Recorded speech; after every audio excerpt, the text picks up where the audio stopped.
nos adversaires. Je voudrais simplement apporter une petite correction, c'est que le respect, c'est comme l'amour, vous savez, ça marche beaucoup mieux quand c'est réciproque. Et quand on voit la manière dont l'opposition, depuis 5 ans, a traité le président de la République, je pense qu'on n'a quand même pas trop de gants à prendre avec ces zigotos. Voilà. Bon, maintenant, après, bien sûr, le respect, bien entendu. Mais le respect, encore une fois, il faut le mériter. Alors espérons qu'ils vont le mériter maintenant, qu'ils vont enfin commencer à avoir une manière de faire campagne, une manière de faire de la politique un peu plus digne de la France et des Français. Moi, je pense que rien n'est joué. On est encore à plusieurs mois du scrutin. Nicolas Sarkozy ne s'est toujours pas déclaré, et il a raison. J'entends dans les médias tout le monde le lui reprocher. Enfin, il n'y a pas un seul président sortant qui se soit déclaré à cette distance-là de l'élection. Et Mitterrand détient le record en la matière, puisque lui, c'était fin mars qui s'était déclaré pour 88. Donc, vraiment, Nicolas n'a pas de scrupules ou de remords à avoir à ne pas se déclarer. Il en a d'autant moins que la France est dans une situation de crise qui n'est pas de son fait, qui est une crise mondiale, et qu'on a besoin d'avoir un président à la manœuvre le plus tard possible, je dirais même jusqu'au jour du scrutin. Il faut que la France soit opérationnelle, qu'elle soit conduite, qu'elle soit dirigée, qu'elle soit présidée jusqu'au dernier moment, parce qu'on n'a pas le droit d'avoir une période intermédiaire où plus personne ne sera responsable de rien et où on aura simplement un gouvernement qui expédierait les affaires courantes. Ce serait totalement irresponsable. Alors, je voudrais quand même dire, avec tout le respect que je lui dois, bien entendu, que François Hollande n'a quand même pas de chance. À chaque fois qu'il fait une déclaration, le lendemain, la contradiction tombe. Il annonce qu'il va faire 60 000 emplois dans l'enseignement, manque de chance, juste après on apprend que la crise s'aggrave, et dans son propre camp, on dit avec quoi on va les payer. Là, dernièrement, une des 3 grandes agences de notation retire le triple A de la France. Aussitôt, on voit François Hollande et Marine Le Pen, d'ailleurs, faire des discours avec une sorte de délectation morbide, se réjouissant finalement des malheurs qui arrivent à la France. Manque de chance, dès le lundi, puisque c'était juste à la veille d'un week-end, la bourse ne s'est jamais aussi bien portée, et les 2 autres agences principales annoncent que, quant à elles, qu'elles maintiennent le triple A à la France. Et donc, voilà, c'était un coup pour rien. Et puis, sur le quotient familial, pareil, il annonce qu'il veut supprimer le quotient familial, tollé général, y compris à gauche. Bon. Donc, il n'a vraiment pas de chance, il vaut mieux qu'il se taise. D'ailleurs, en général, il est assez flou. Dès qu'il essaye d'être un peu plus net, ça tombe à côté de la plaque. Donc, il est soutenu pour Ducamp. Voilà, donc, oui, en plus, il est soutenu par Ducamp parce qu'il a perdu du poids. Voilà, mais ça, le soutien de Ducamp, c'est un peu comme la corde soutien de pendu, donc on s'en passerait très, très bien. Je pense que ces péripéties-là sont certes secondaires, mais enfin, elles comptent quand même. Et puis, je voudrais également dire que je suis personnellement très choqué. On est habitué, ça fait longtemps qu'on sait que la plupart des médias ne sont pas de droite. Hein. C'est une litote, hein, je dis ça. Il paraît même que des sondages ont été faits parmi les journalistes qui font apparaître que 96% ou 94% des journalistes sont de gauche. Donc après, on s'étonne que les médias aient une vision un tout petit peu orientée. J'entendais ce matin sur Europe 1 une émission, je ne sais pas si vous l'entendez de temps en temps, ça s'appelle Médiamétrie, ou Médiapolis. Voilà. Et alors là, c'était une caricature.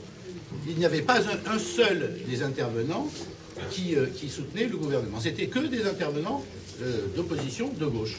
Alors moi je veux bien, mais je ne sais pas comment travaille le CSA pour faire le compte et pour que l'équilibre soit respecté. Déjà pendant la campagne des primaires socialistes, on n'a entendu que. Et là, maintenant que cette campagne des primaires socialistes, on pouvait espérer qu'il y aurait un petit retour du pendule. Ben non, on continue à entendre la pensée unique de gauche qui s'exprime à tout bout de champ sur toutes les chaînes. Et puis, la caricature de la politique de Nicolas Sarkozy continue à sévir sur l'ensemble des médias, que ce soit les médias audiovisuels, radiophoniques ou dans la presse papier. Donc, il faut que nous réagissions, il faut que nous fassions entendre notre voix. J'ajoute qu'il se passe beaucoup de choses très inquiétantes en ce moment. On a l'impression qu'il y a une espèce de convergence pour faire en sorte que, finalement, Nicolas Sarkozy soit disqualifié pour le scrutin présidentiel. Alors, moi, je n'ai jamais été partisan de la théorie du complot. Hein. Mais pour autant, quand on voit la presse, qu'on entend les médias audiovisuels, et que l'on voit également la justice, les porte-parole de la magistrature, et pas seulement les porte-parole du syndicat de la magistrature, dont chacun sait qu'il est de gauche et même d'extrême gauche. Non, non. D'autres magistrats qui sont moins connus pour être engagés dans une action syndicale gauchisante, qui s'expriment en expliquant que avoir voulu supprimer le juge d'instruction était une sorte de volonté de mettre la main sur la justice, de la contrôler. Quel est le pays, je voudrais quand même, je ne sais pas, il y en a quelques-uns ici qui ont fait du droit, quel est le pays où existe encore le juge d'instruction? Le juge d'instruction, c'est une spécificité française aujourd'hui. Il y a beaucoup d'autres pays qui avaient le juge d'instruction et qui l'ont supprimé depuis longtemps. Et la plupart des pays se sont engagés dans la voie d'une procédure pénale qui est une procédure accusatoire, c'est-à-dire avec une accusation d'un côté, une défense de l'autre, parfaitement équilibrée. La France est le seul pays où on a maintenu cette espèce de juge inquisiteur, d'ailleurs on appelle ça la procédure inquisitoire, et c'est pas pour rien, je veux dire, ça remonte à la Sainte Inquisition, et donc s'il y a bien un dispositif de procédure pénale liberticide, c'est bien celui-là, c'est bien la procédure inquisitoire. La procédure accusatoire est celle qui est la plus respectueuse des droits de la défense. D'ailleurs, tous les avocats, en général, défendaient cette thèse.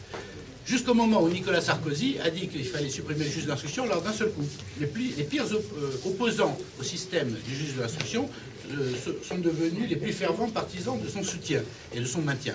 Donc là, il y a une véritable déformation de la réalité pour essayer de faire passer un message qui est celui d'un président qui voudrait contrôler tout. On nous a expliqué au début de son mandat qu'il contrôlait l'ensemble des médias. Quand on écoute la radio ou la télévision, il y a de quoi sourire. Donc voilà, il est important, il n'est que temps de rétablir la vérité et de faire valoir d'abord le bilan de Nicolas Sarkozy. Lui-même dit qu'on n'est jamais élu sur un bilan. Mais enfin, quand le bilan est bon, il faut quand même mieux le dire, et il est particulièrement bon. Et j'ajoute qu'il serait encore meilleur si on avait pu aller plus loin dans les réformes. Mais pour aller plus loin dans les réformes, en Europe, on a des exemples. Il y a quelques pays qui sont dans la crise que nous connaissons aujourd'hui, en situation bien meilleure que nous. Alors, il y en a qui sont en situation pire, Roger en a parlé, la Grèce, l'Espagne, le Portugal, l'Italie. Bon. Mais il y a aussi des pays qui s'en sortent beaucoup mieux. Ces pays, ce sont ceux qui ont pu engager des réformes encore plus abouties que celles que nous avons engagées pendant ce mandat. Mais pourquoi ont-ils pu, dans ces pays, engager ces réformes? Parce qu'il y a eu des moments où opposition et majorité, et partenaires sociaux, patronat et syndicats, ont considéré que lorsque l'essentiel était en jeu, il fallait trouver des voies communes et engager ces réformes dans le cadre d'un consensus. En France, on sait à quel point c'est compliqué, et je dirais même jusqu'à présent c'était impossible. Peut-être que la gravité de la crise peut commencer à faire prendre conscience à quelques-uns qu'il faut arrêter avec cette guerre permanente, avec cette agressivité systématique, avec cette opposition de principe, et essayer de trouver des voies de passage communs. Ces passages communs, ils sont possibles, mais rappelons-nous tout de même que la réforme des retraites, elle n'est pas aussi aboutie qu'on aurait espéré, parce que déjà, cette réforme-là a été unanimement par l'opposition, non seulement de gauche, mais même de centre-gauche, dénoncée comme une réforme injuste. Et que dans les médias, on nous présentait ça comme une chose objective. Voilà. Oui, cette réforme, effectivement, elle est injuste. Voilà. Non, ben, elle n'était pas injuste du tout. C'était extravagant d'entendre ce genre de discours, alors qu'au même moment, les autres pays européens ne passaient pas de 60 à 62 ans, mais passaient de 65 à 67. Et dans certains, encore plus loin. Rappelons-nous que c'est Mitterrand qui a fait passer la retraite de 65 à 60 ans et que depuis cette période-là, les systèmes de retraite sont lourdement déficitaires et que à l'époque même où on est passé à la retraite à 60 ans, c'était une décision irresponsable. Et donc aujourd'hui, il s'agit d'essayer de réparer ça et d'essayer de retrouver un petit peu d'air. C'est pareil pour les 35 heures. Là aussi, il aurait fallu supprimer les 35 heures, mais le symbole aurait été terrible. On aurait eu la révolution dans les rues si on avait supprimé les 35 heures. Donc Nicolas Sarkozy a trouvé des voies de passage plus astucieuses avec la défiscalisation des heures supplémentaires, etc. Bon. Mais pour autant, la vraie réforme, ça aurait dû être la suppression des 35 heures. Et si on n'a pas pu le faire, c'est pas de sa faute. C'est pas de la faute de la majorité présidentielle. C'est de la faute de syndicats français qui sont insuffisamment représentatifs et qui, du coup, sont obligés de faire de la surenchère pour ne pas être débordés par une base incontrôlable, alors que dans les pays où il y a un taux de syndicalisation proche de 80%, des réformes comme celle-là, elles se font avec les syndicats. En France, c'est pas possible parce que les syndicats se disent si on joue le jeu, on sera débordé par la base. Parce qu'ils savent que cette base ne les suit pas parce qu'ils ne sont pas adhérents de leur syndicat. Donc voilà, il faut que nous changions un peu de culture, que nous allions vers une culture de démocratie sociale plus aboutie. Et c'est évidemment pas en suivant les solutions préconisées par la gauche qu'on y arrivera. D'abord parce que la gauche n'a pas en France le courage qu'elle peut avoir ailleurs. Moi, je cite toujours l'exemple de Schröder. Schröder savait qu'en engageant les réformes qu'il a engagées en Allemagne, il s'exposait à perdre les élections. Il le savait, il l'a fait quand même. Et c'est pour ça que l'Allemagne s'en sort mieux aujourd'hui. C'est parce qu'il y a eu un socialiste suffisamment courageux pour conduire ces réformes, au-delà de son intérêt électoral personnel immédiat. Bien, la gauche française, elle n'a pas ces tripes-là. Donc ne faisons pas d'illusions. Si elle revient aux manettes, elle refera une politique démagogique et coûteuse. Et là, on est au pire moment pour conduire ce genre de politique-là. On ne peut pas se le permettre. On ne peut pas se permettre de faire vivre à la France 5 années nouvelles de politique démagogique et coûteuse, alors que nous sommes à la recherche, au contraire, d'un équilibre à retrouver absolument. Rappelons-nous que le dernier budget de l'État en équilibre, voté en équilibre, c'était en 1975. Et donc là, la gauche, la droite, tous les gouvernements successifs se sont un petit peu laissés aller à ne pas rétablir l'équilibre. C'est une responsabilité collective. Aujourd'hui, il est indispensable d'avoir au gouvernement, d'avoir à l'Élysée et d'avoir au gouvernement des gens qui soient capables de remettre de l'ordre dans les finances publiques. Je suis persuadé que Nicolas Sarkozy, je suis plus que persuadé, je sais que Nicolas Sarkozy a la capacité de le faire et la volonté surtout de le faire. Alors ne jouons pas aux apprentis sorciers et je pense peut-être que nos compatriotes, ayant conscience de la gravité de la crise, auront le bon réflexe le moment venu. Et c'est vrai que pour l'instant, bien sûr, François Hollande est en tête. C'est pas si mal finalement pour Nicolas Sarkozy. Je pense que la position de favori, quand on est sortant, est la plus périlleuse. Et là, il se présente en challenger. Il n'a pas encore démarré sa campagne. Et pourtant, il est juste derrière François Hollande, même si les sondages fluctuent, mais il est juste derrière François Hollande. Il ne peut que progresser au moment où il entrera en campagne. Et puis surtout, si on est là pour l'accompagner, pour faire campagne avec lui, et puis pour faire en sorte qu'après une présidentielle victorieuse, on lui apporte également une majorité au Parlement pour conduire sa politique. Voilà, à mon tour, je vais vous souhaiter à tous, personnellement, individuellement, pour vous-même, sur le plan personnel et sur le plan familial et sur le plan professionnel, une année la plus accomplie possible, à la hauteur de vos espoirs, et puis à la hauteur de nos espoirs communs. Voilà, on va se retrousser les manches et on va y arriver. Bonne année à tous. Merci.